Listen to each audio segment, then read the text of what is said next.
जय श्री कृष्णा दोस्तों। आज से श्रीमद् भगवद गीता पर हम एक नई सीरीज शुरू करने जा रहे हैं, जिसका पहला एपिसोड किसी श्लोक से नहीं बल्कि एक सवाल से कर रहे हैं। और सवाल यह है कि क्या भगवद गीता तब भी उतनी ही प्रचलित होती यदि अर्जुन महाभारत का युद्ध हार जाता। सवाल अच्छा है, लेकिन जवाब उससे भी स्पष्ट है, शानदार है और महत्वपूर्ण। तो ध्यान से सुनिएगा, समझिएगा, जिससे कि आपके जीवन में भी कृष्णत्व आए।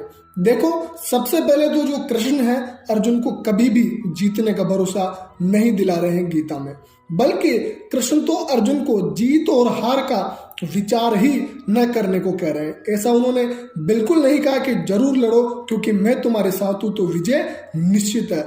वो कह रहे हैं कि लड़ो क्योंकि इस वक्त लड़ना ही धर्म है तुम्हारा। गीता का महत्व है इसमें बिल्कुल भी नहीं है कि कृष्ण के समर्थन या मार्गदर्शन से अर्जुन विजय हुई। बात जीत या हार की नहीं है, बात सही युद्ध करने की है, वो भी निष्काम भाव से। अब सवाल यह आता है कि गीता का महत्व इतना ही होता जितना आज है यदि अर्जुन हार गए होते। तो गीता का महत्व तो उतना ही होता। हाँ, आपकी दृष्टि में महत्व होता कि नहीं होता वो आप जाने। जहां तक गीता की बात है, गीता के मूल्य पर क्या अंतर पड़ जाना है इधर उधर की अन्य घटनाओं से। दुनिया में तमाम जो घटनाएं घटती है उनमें संयोग का भी एक बहुत बड़ा अंश निहित होता है।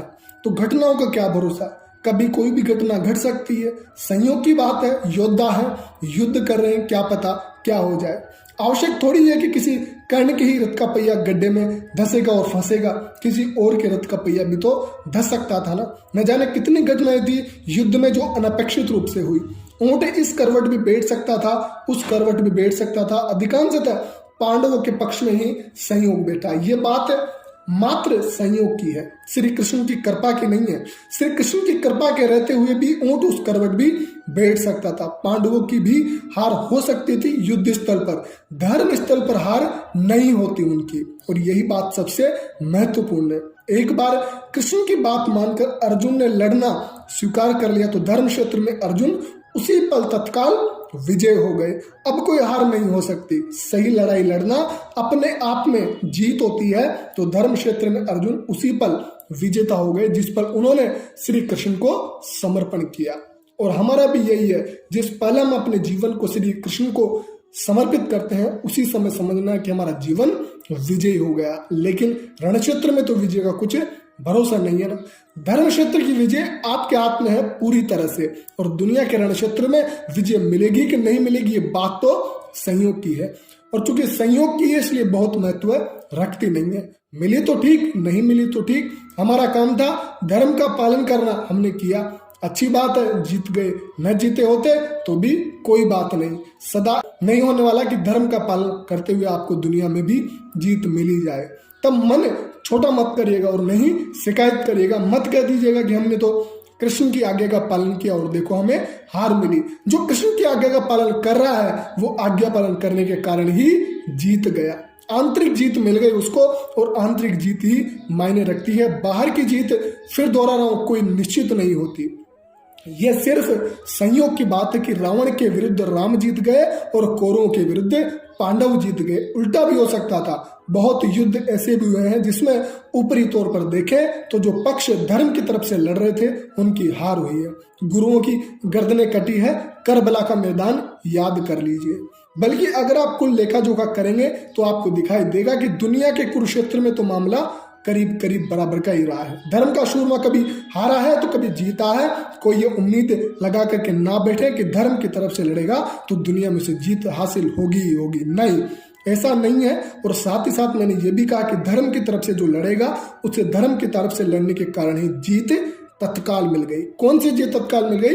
आंतरिक। बाहर वाली जीत उसकी बहुत परवाह मत करिए, क्योंकि बाहर वाली जीत की आप परवाह कर रहे हो तो इसका मतलब ये है कि आप कृष्ण की बातें सुन ही नहीं रहे।